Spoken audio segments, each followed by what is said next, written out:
Director's Reflections for November 12th of 2023. My first promotion by chance of fate. With a management team made up of veteran journalists, it was very difficult for a new reporter to advance to the executive positions of the editorial team in the early 70s.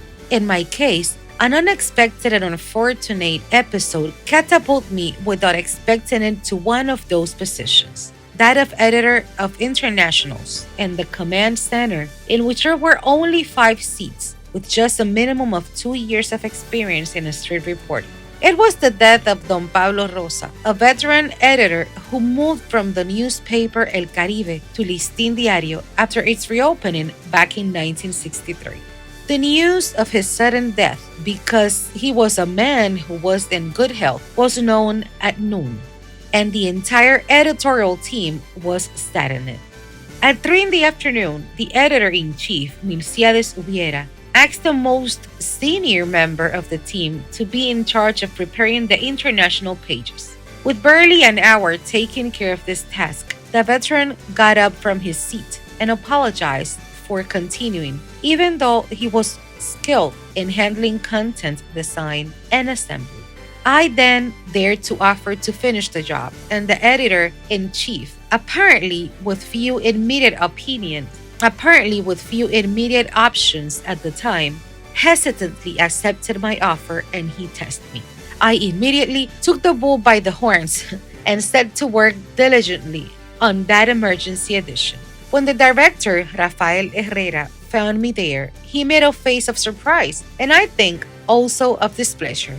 And he asked the editor-in-chief whose idea it was to put this rookie, an inexperienced person in that position, and he left ruminating disapproval. I got up right away and also told the boss to find another one, but he gave me a vote of confidence and told me, "You do it and you will take responsibility." The next day, my work was recognized by the other colleagues for the modern and attractive design that I used, giving an absolute twist to routine models. In the afternoon, I asked to see the director to explain the reason why the editor-in-chief found me sitting in the chair of the deceased editor and to apologize for my audacity. But the director was already in a different mood. I asked him, "How did you like my work?" To which he replied, "Very good. And tell me now, where did you learn to design pages?" I responded, "In the modern newspaper design manual that you yourself gave me one day when I was in your library, long before I entered the Listín as a practicing reporter." Well, I only came to apologize, to clarify any misunderstanding that had mortified you, and to tell you that I am returning to my reporting.